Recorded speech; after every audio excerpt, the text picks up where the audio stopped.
আসসালামু আলাইকুম প্রিয় দর্শক, আজকের পর্বে তৈরি করে দেখাচ্ছি চিকেন নান রোল। এটা দেখতে শর্মার মতো হলেও টেস্টটা কিন্তু পুরোই ডিফারেন্ট। আপনারা তৈরি করলে বুঝতে পারবেন, খুবই সহজ বানানো এবং অনেক বেশি মজার হয়ে থাকে। তো এর জন্য আমরা প্রথমেই নানের ডো তৈরি করব।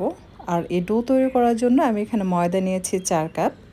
4 কাপ ময়দার জন্য ইস্ট দিতে হবে 2 চা চামচ, তবে 2 চা চামচের আমি একটু কম দিয়ে দিচ্ছি, এর থেকে কিন্তু বেশি দেওয়া যাবে না। বেশি ইস্ট দিলে ইস্টের গন্ধ আসে, তখন কিন্তু খেতে সেটা ভালো লাগবে না। লবণ দিয়ে দিলাম 1 চা চামচ, একটু ভর্তি করে নিয়েছি।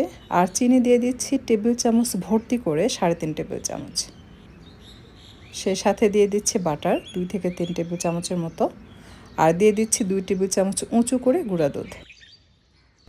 আর সেই সাথে দিয়ে দিচ্ছি টক দই 1/4 কাপ, বা তার থেকে একটু বেশি হবে। বেকিং সোডা দিয়ে দিচ্ছি 1/2 চা-চামচ। আর দিয়ে দিচ্ছি রান্নার তেল, এটা 3 থেকে 4 টেবিল চামচের মতো হবে। সব কিছু আলতো করে মিক্স করতে হবে, হাত দিয়ে দলা পেকে মাখানো যাবে না, তাহলে যখন ডোটা মাখাবেন তখন কিন্তু ময়দা দলা দলা হয়ে থাকবে, ভালোভাবে মিক্স হতে চাইবে না। তাই মসৃণ ডো তৈরি করতে এই মিশ্রণটাকে আলতো হাতে বা চামচের সাহায্যে আপনি আলতো করে মিক্স করবেন। এরপর অ্যাড করতে হবে হালকা গরম পানি, অথবা আপনি চাইলে হালকা গরম তরল দুধ দিয়েও এটা মাখিয়ে নিতে পারবেন। একেবারেই কিন্তু হালকা, বেশি গরম পানি হওয়া যাবে না, তাহলে কিন্তু ডোটা সেদ্ধ হবে, তখন এই ডোটা কিন্তু ফুলবে না। বেশ কিছুক্ষণ মাখানোর পর সবশেষে আবারও একটু বাটার দিয়েছি, এরপর এটাকে খুব ভালোভাবে মেখে নিয়েছি। 8-10 মিনিট মাখাবেন, তাহলে এই ডোটা একেবারে মসৃণ এবং স্মুথ হয়ে আসবে। ঠিক এরকম এই ডোটা আপনি যত নরম করে বানাবেন, আপনার যে নান সেটাও কিন্তু তত বেশি নরম তুলতুলে হবে। এখন ঢাকনাতে ঢেকে রেখে দিচ্ছি। চিকেন ম্যারিনেট করার জন্য মুরগির বুকের 2টো পার্টের একটি পার্ট আমি ব্যবহার করেছি হাড় ছাড়া চিকন লম্বা পিস করে কাটা। ধনিয়ার গুঁড়া দিয়ে দিচ্ছি 1/2 চা-চামচ, হলুদের গুঁড়া 1/2 চা-চামচ, মরিচের গুঁড়া উঁচু করে 1 চা-চামচ, সেই সাথে ধনিয়ার গুঁড়া দিয়ে দিলাম 1 চা-চামচ, আর দিয়ে দিচ্ছি আপনার বিট লবণ এবং সাদা লবণ, দুটো মিলিয়ে স্বাদ মতো অ্যাড করতে হবে। 1/2 চা-চামচ কালো গোলমরিচের গুঁড়া, 1 চা-চামচ ভর্তি করে লাল মশলা পাউডার, 1 চা-চামচ ভর্তি করে রসুন বাটা এবং 1 চা-চামচ ভর্তি করে দিলাম আদা বাটা। আর সেই সাথে দিয়ে দিচ্ছি লেবুর রস।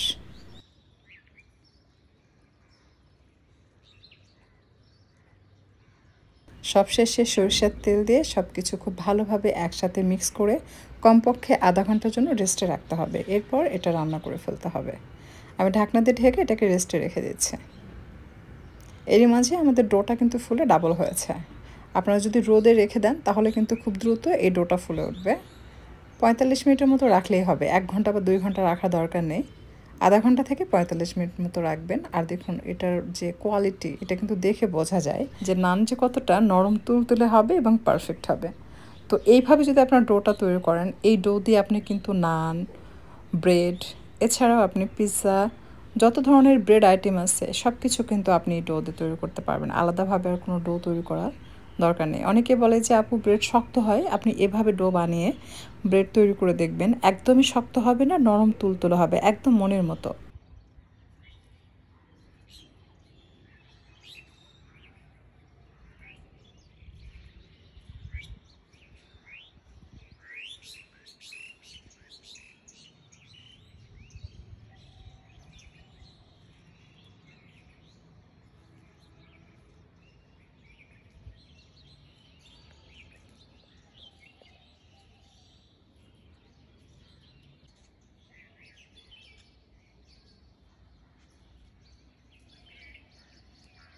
এই রুটি কিন্তু আপনি চাইলে বড় করেও বানাতে পারবেন, আবার যদি মনে করেন যে ছোট করে একটু পাতলা করে বেলতে চাচ্ছেন সেটাও পারবেন। নান ভাজার জন্য আমি 2টো প্যান বসিয়েছি। একটা প্যানের উপরে আরেকটা প্যান বসালে যেটা হয়, হালকা তাপে যখন এটা ভাজবেন তখন নান রুটিটা সাদা হবে। তো দুই পাশে আপনি চাইলে সাদা করে ভেজে নিতে পারেন, অথবা আপনি চাইলে এক পাশ সাদা এক পাশে একটু লালচে করে ভেজে নিতে পারবেন। আবার আপনি চাইলে দুই পাশ লালচে করে ভেজে নিতে পারবেন, এটা যার যার পছন্দ। বাট আমার কাছে হোয়াইটটা খুবই ভালো লাগে, কারণ এই হোয়াইট ব্রেড দিয়ে আপনি নান রোল বানিয়ে নিতে পারবেন, শর্মা বানিয়ে নিতে পারবেন, পিৎজা বানিয়ে নিতে পারবেন, যেটা ইচ্ছা আপনি কিন্তু বানিয়ে নিতে পারবেন। তো এটাও আমি একটু সাদা করে ভেজে নিয়েছি, দেখতে পাচ্ছেন আমার এটা সেদ্ধ হয়ে গেছে, উঠিয়ে রাখছি। তো আপনি যদি চান যে এক পাশে এরকম লালচে করে ভেজে নিতে, তাহলে কিন্তু একটু সময় নিয়ে রেখে দিবেন বা চুলার তাপটা একটু বাড়াবেন, তাহলে এরকম এক পাশ লালচে হবে। যাদের কাছে মনে হয় যে না সেদ্ধ হয়েছে, এখানে একটু কনফিউশন, তারা এভাবে লালচে করে ভেজে নিতে পারবেন। আর এটা যখন আপনি রোল করার পর ওভেনে দিয়ে একটু গরম করে খাবেন তখন যে কি মজা লাগে খেতে, আর এটা যে এতটা নরম লাগে মনে হয় যে একদম তুলার মতো।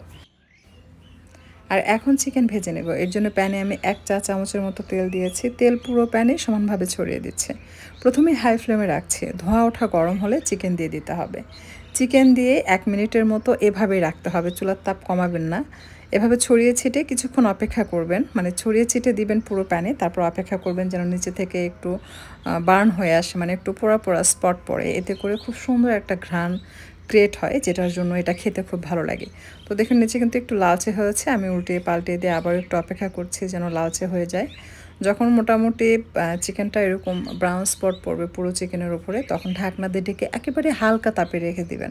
দেখবেন ধীরে ধীরে চিকেন থেকে পানি ছাড়বে, ওই পানিতেই চিকেনটা সেদ্ধ হয়ে যাবে।